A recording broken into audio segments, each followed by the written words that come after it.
na wajumbe waliokuwa wamehudhuria kikao hicho chini ya mfalme Konstantini.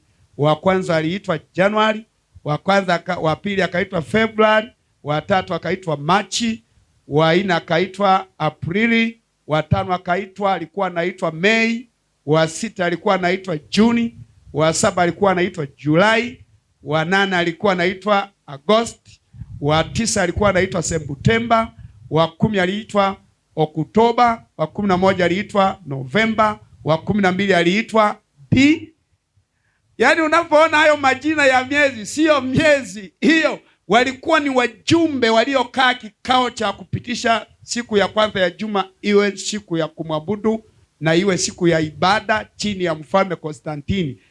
Kwa kuwa Yesu alifufuka siku ya kwanza ya juma. Wanasema kwa kuwa Yesu alifufuka siku ya kwanza ya juma. Wakristo wa kwanza waliitukuza siku hiyo. Wakristo wangapi? Wakaitukuza siku hiyo. Wakaifanya siku rasmi ya sala. Wakaifanya. Unaona? Sio kwamba mtu mwingine wao wenyewe wakaifanya iwe siku rasmi ya nini? Ya sala. Na kuadhimisha Ekaristi. Na wakaadhimisha Ekaristi. Aya sema moja. Sikiliza, rudia hiyo. Sema. Ngojeeni. Hapa ndipo aliwaambia ukweli sasa. Akawaambia ngojeeni. Na mimi pia. Akawaambia hata mimi pia ni pamoja nanyi. Nipo pamoja na nyinyi mnaongojea. Katika wangojeao. Endelea baba. Sifi mimi tu peke yangu. Akawatangazia sifi mimi tu peke yangu. Na nyinyi mtakufa vile vile. Get the point. Take a step forward. Kwa sasa tafadhali nikubalie nimuite mtu wa Mungu, mtumishi Hamza. Hamka. Mbona namuita Hamza? Ni Hamka huyu. Ila si Hamka, ni Hamka. Robert. Ukitoka hapa utakuta ndege ametua tayari. Sio na wasiwasi. Nimehakikisha.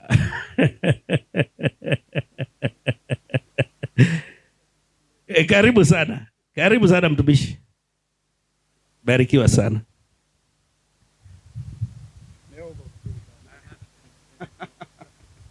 Barikiwa sana. Bwana asifiwe. Tumsifu Yesu Kristo. Wangapi wanamuombea pastor wetu? Mikono juu. Barikiwe sana. Jana tulikuwa na somo ambalo lilikuwa linasema kesi iliyofanyaje? Kesi iliyosumbua watu wengi. Na jana iliamuliwa, haikuamuliwa? Iliisha, haikuisha? Ushindi ulipatikana. Tulijua iliyo sahihi. Saba ya kweli iko juma ngapi? Saba ya kweli iko Jumamosi. Zingine zilizobaki zote feki. Jumulisha feki. Ongezea feki. Jawabu feki. Kwa hiyo siku ya kumwabudu Mungu iliyo sahihi ndani ya vitabu vyote ni siku ya saba. Juma ngapi jamani? Na jana nilibakiza kusoma kamusi ya Kiingereza, yani dictionary. Sasa imekuja. Tunahitaji tuisome ili tuhamie somo lingine. Msomaji wangu tusomee kurasa wa 1321.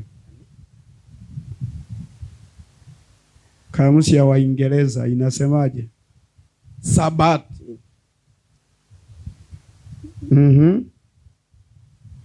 In Judaism, and Christianity, the holiday of the week that is used for resting and worshiping God. Labda kama kuna mtu anayejua Kiingereza atufafanulie, ili asije akafafanua msomaji ikaonekana anafanya nini, anajipendelea. Yaani wewe ukitaka kuhubiri vizuri lugha ambayo haieleweki kwa wengine, afafanue akalimani mwingine, ndio vizuri zaidi kuliko wewe kujikaliminia wewe mwenyewe. Wanaweza wakafikiri kwamba pengine sio hivyo, ila akisema mwingine ambaye hasomi inakuwa vizuri zaidi. Kuna mwingine anajua Kiingereza hapa? Mmoja sasa aje hapo atusaidie. Mwingine asome halafu mwingine afafanue, ili kanisa lijengwe.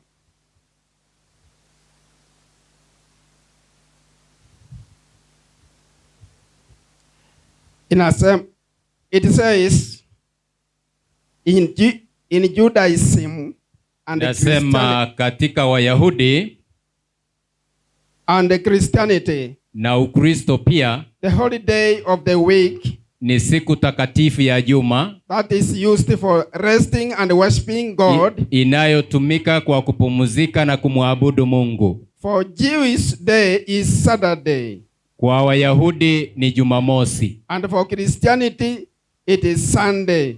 Eti ni kwa Wakristo ni Jumapili. Ajabu hiyo. Bwana Yesu asifiwe. Zimefika ngapi hapo? 2.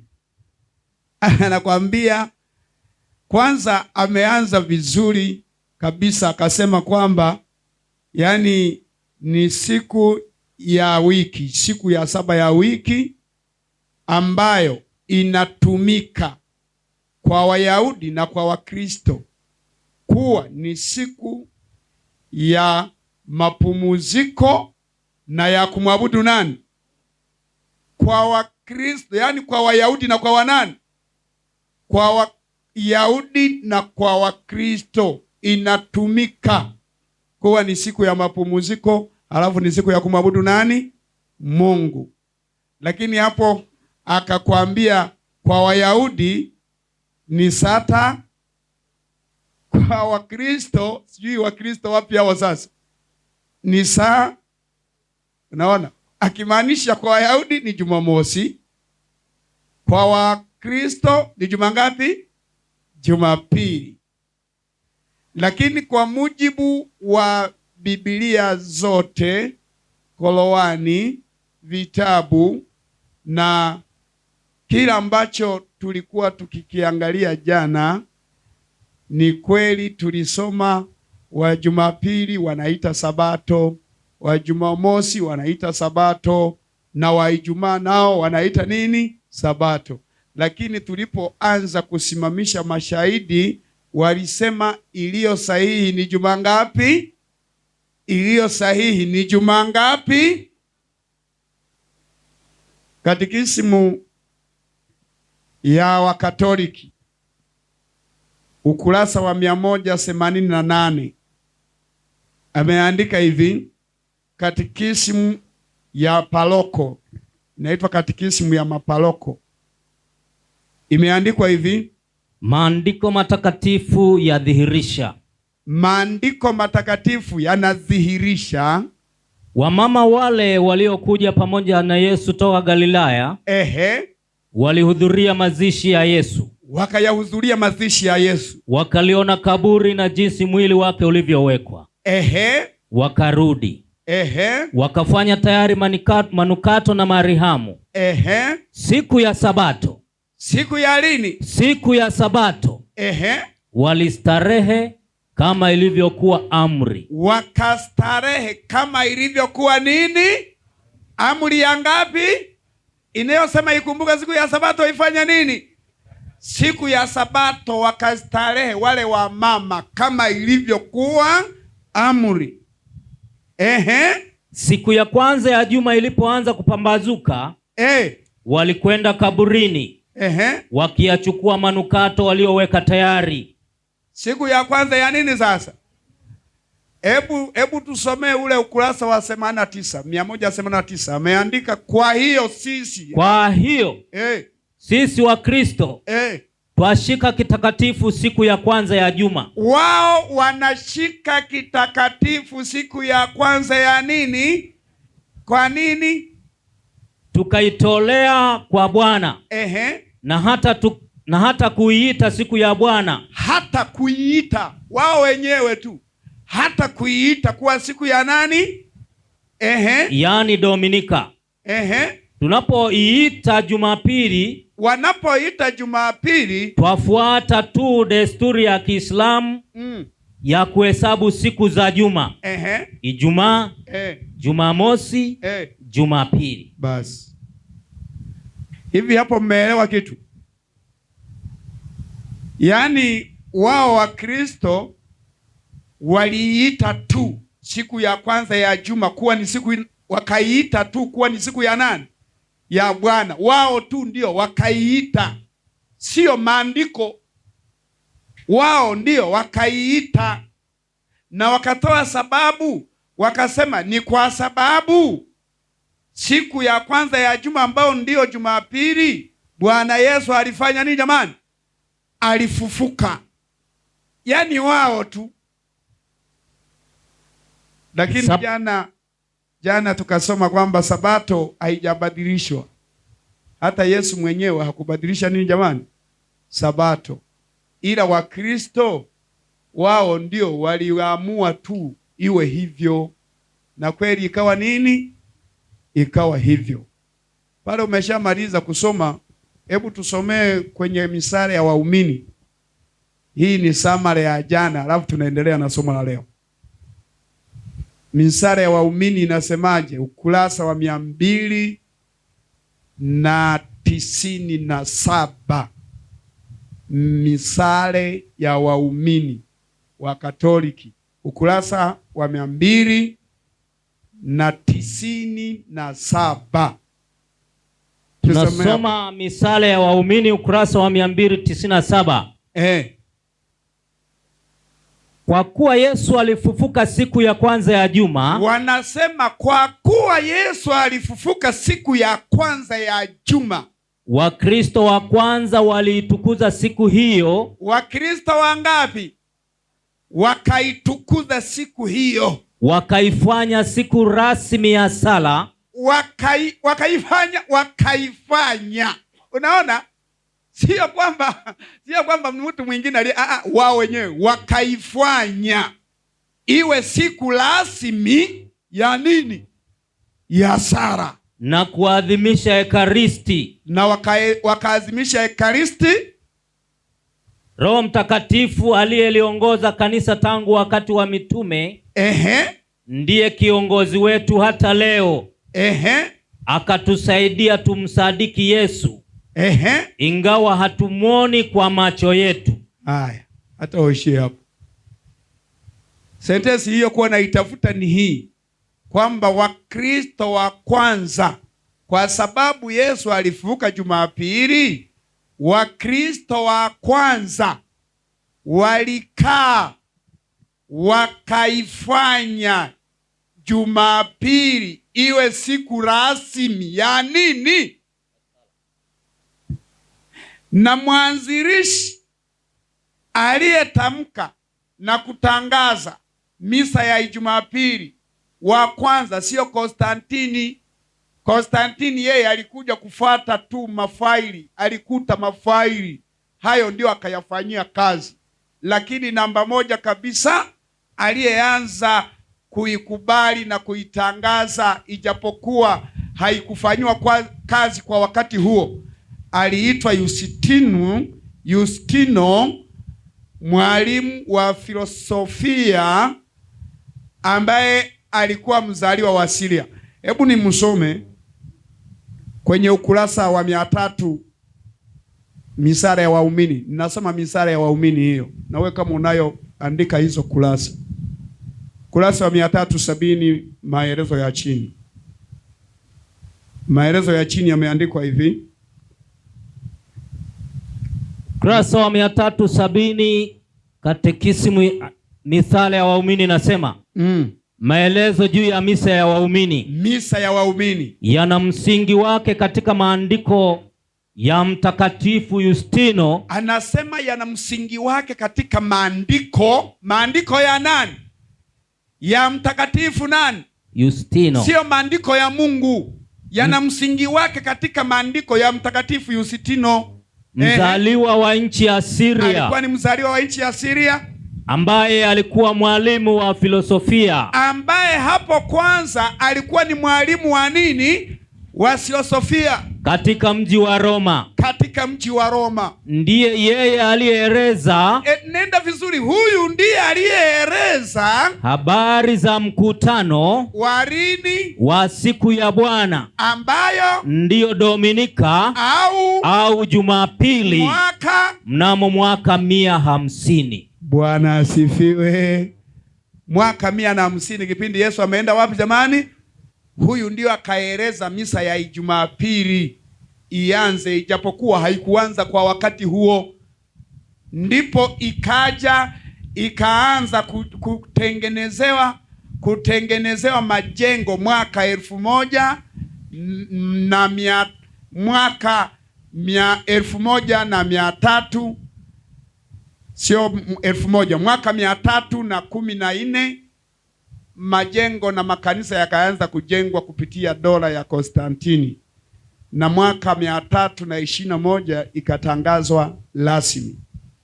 Kitabu kimoja kinaitwa Papa ni Nani. Ni orodha ya mapapa tangu wa kwanza hadi wa mwisho. Ninacho hapa, kimeandikwa hivi, ukurasa wa 46. Papa ni nani, ukurasa wa 46, anasema Mtakatifu Silvesta wa kwanza, mwaka wa 314 hadi 335, aliiita Dominika, siku iliyofuata Jumamosi. Siku iliyofuata Jumamosi. Dominika pia ilianza kukubaliwa na serikali. Anakufafanulia, anasema kwamba kabla hata ya Roma au Rumi haijatangaza na haijaidhinisha kwamba iwe ni siku ya ibada, kabla ya hapo mwanzoni ilianza kukubaliwa ilianza kukubaliwa na serikali kuwa siku ya kupumzika. Ilikubaliwa na serikali kuwa siku ya nini? Ilikubaliwa na nani? Na serikali kuwa siku ya nini? Ya kupumzika. Alipewa na Mfalme Konstantino. Ndipo akapewa na Mfalme Konstantino zawadi nyingi kwa ajili ya kanisa. Ndipo majengo ya kanisa yakaanza kufanya nini jamani? Kama mahali pa kujenga kanisa la Petro Mtakatifu na kanisa la Paulo Mtakatifu. Hapo ndipo majengo ya kuabudia yalianza kujengwa kwa gharama za serikali, kwa fedha za serikalini. Tangu mwaka huo 314 mpaka 321 Konstantini akaitangaza, baada ya kikao kilichokaa mwezi wa 3, kilikuwa na wajumbe 12. Hicho ndicho kikaizinisha ibada za siku ya kwanza ya juma zianze mwaka 321, na wajumbe waliokuwa wamehudhuria kikao hicho chini ya Mfalme Konstantini, wa kwanza aliitwa Januari, wa pili akaitwa Februari, wa tatu akaitwa Machi, wa nne akaitwa Aprili, wa tano alikuwa anaitwa Mei, wa sita alikuwa anaitwa Juni, wa saba alikuwa anaitwa Julai, wa 8 alikuwa anaitwa Agosti, wa 9 alikuwa anaitwa Septemba, wa 10 aliitwa Oktoba, wa 11 aliitwa Novemba, wa 12 aliitwa Yaani unapoona hayo majina ya miezi, sio miezi hiyo, walikuwa ni wajumbe waliokaa kikao cha kupitisha siku ya kwanza ya juma iwe siku ya kumwabudu na iwe siku ya ibada chini ya Mfalme Konstantini. Ni wajumbe wa kikao cha mwaka 321 mwezi wa 3. Kwa hiyo Kabla ya hapo, hiyo miezi haikuitwa hivyo, iliitwa kwa majina mengine na imeandikwa kwenye Biblia, ila muda tu hautoshi, tungeliwaonyesha. Kwa hiyo baada ya hicho kikao kupita na tayari tangazo likapita, hao ili waendelee majina yao kukumbukwa, sasa yakaitwa kwa miezi, yani miezi zikaitwa kwa majina yao. Kwa hiyo tunapoita Januari, Februari nini, tunakumbuka wajumbe wa kikao cha Konstantini walioidhinisha kuabudu kwa siku ya kwanza ya nini jamani? Ya juma. Rafiki zangu, tuweni wabukuzi, tusomeni nini jamani? Tusomeni vitabu. Danieli anasema, mimi Danieli kwa kuvisoma nini? Vitabu. Nilijua hesabu ya miaka ya kujengwa kwa Yerusalemu, nikaifahamu ni miaka mingapi? 70, kwa kuvisoma vitabu. Usifikiri kwamba tunahubiri tu hapa, tumebukua. Yani tumebukua na tunasoma. Yani hapa nilipo mimi nina begi la nguo na begi la vitabu. Ukitaka kuamini njoo tu kambini uangalie. Nina begi la nguo, begi kubwa la nguo na begi kubwa tena la nini? La vitabu. Nina mavitabu ya historia ya kutosha. Mengine hayatoshi muda wa kuyasoma. Bwana asifiwe. Lakini kuna baadhi mengine nimeacha nyumbani. Nina boksi 2 za vitabu.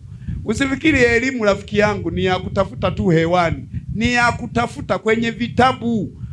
Kwa hiyo unaposoma haya miezi Disemba sijui nini, ni majina ya wajumbe wa vikao vya mfalme Konstantini. Lakini unaporudi kwa Waingereza, unapoita tena majina eti kwamba Sunday, Monday, umeingia tena kwa majina ya miungu iliyoabudiwa na Warumi wa Mashariki zamani. Unaona? Ndio maana unapoita Sunday, maana yake ni siku ya hiyo siku ilikuwa ni siku ya kumwabudu Mungu nani?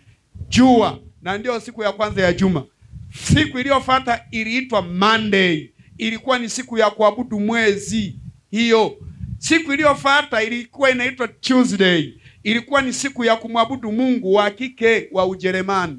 Siku iliyofuata iliitwa Wednesday. Hii siku ilikuwa ni ya kuabudu, ilikuwa ni siku ya kumwabudu Mungu wa uzazi. Mungu wa uzazi wanaita Mungu wa vita. Aliitwa Mungu wa vita kule Ujerumani. Siku iliyofuata iliitwa Sunday. Hii siku ilikuwa ni siku ya kuabudu radi, Mungu radi. Na siku iliyofuata Friday ilikuwa ni siku ya kumwabudu Mungu wa kike. Kulikuwa na wa Mungu wa kike wengi pale. Siku iliyofuata ambayo iliitwa Saturday, wao wanaita Satani, ilikuwa ni siku ya kuabudu sayari. Waliabudu Mungu sayari aliyekuwa anaitwa nani jamani? Satan. Jifunze, vitabu ya historia yanatusaidia kuelewa mambo. Bwana asifiwe. Ndio maana Yesu akasema habari njema itahubiriwa. Ninalisoma hilo fungu, kitabu cha Mathayo 24. Fungu la 14 na 15 wameandika hivi: tena habari njema ya ufalme itahubiriwa katika ulimwengu wote. Katika ulimwengu mungapi? Wote. Ukweli wa neno la Mungu utahubiriwa. Yaani hata kama wewe uchengesheje, utahubiriwa ili kuwa ushuhuda kwa mataifa yote. Endelea. Hapo ndipo ule mwisho utakapokuja. Endelea. Basi hapo mtakapoliona chukizo la uharibifu lile lililonenwa na nabii Danieli limesimama katika patakatifu, asomaye na afahamu. Wanaofahamu ni watu gani jamani? Yaani rafiki yangu, ninakualika uwe msomaji wa vitabu, na usikubali kupepetwa tu, ukakubali kuchukuliwa tu na akili za watu. Jisomee wewe mwenyewe. Na leo hapa tumekusomea vitabu vyote vikakuthibitishia kuwa siku iliyo sahihi ndani ya vitabu vyote ya kumwabudu Mungu, siku sahihi ya kumwabudu Mungu ni Jumamosi. Tumekusomea na wewe mwenyewe tunakualika usome, lakini tunaendelea kukutangazia hivi: kama na wewe utapata siku yoyote au kitabu chochote kinachothibitisha kwamba Yesu alibadilisha Sabato kuitoa Jumamosi kuileta Jumapili. Na sisi tunapenda, mimi mwenyewe binafsi napenda ni kuahidi zawadi. Kama utalipata fungu ndani ya Biblia au ndani ya Qur'ani linalothibitisha kwamba Jumapili kwa mujibu wa andiko hilo ni siku ya kumwabudu Mungu, ni siku ya Sabato, ni siku ya kupumuzika, mimi nitakupatia zawadi ya 1,100 za Kenya. Kama kuna mtu huyo, kabla bado nikiwapo hapa ndani ya siku 2, kuna mtu huo ni mtaji wa kutosha, aichangamkie tenda hiyo. Maana Biblia na Qur'ani na vitabu vyote tulivyosoma hapa sijaviandika mimi na wala wewe hujaviandika. Ni vitabu vimeandikwa na watu wa zamani kabisa ambao hata leo hawapo, lakini walituandikia sisi tunaokuja nyuma tuendelee kufata, tuendelee kusoma na kuelewa ukweli wa neno la nani jamani? Ukweli wa neno la Mungu. Bwana awabariki. Muhammad walimuuliza swali kwamba sasa yale Maislamu yalipoelewa, yakauliza hivi, sisi hukumu yetu itakuwaje? Alisema hata mimi sijui. Hata mimi sijui. Wakamshangaa. Unajua alificha, lakini baadaye akasema. Napenda niyaseme mafungu haya mawili, alafu baadaye tunaanza somo la leo.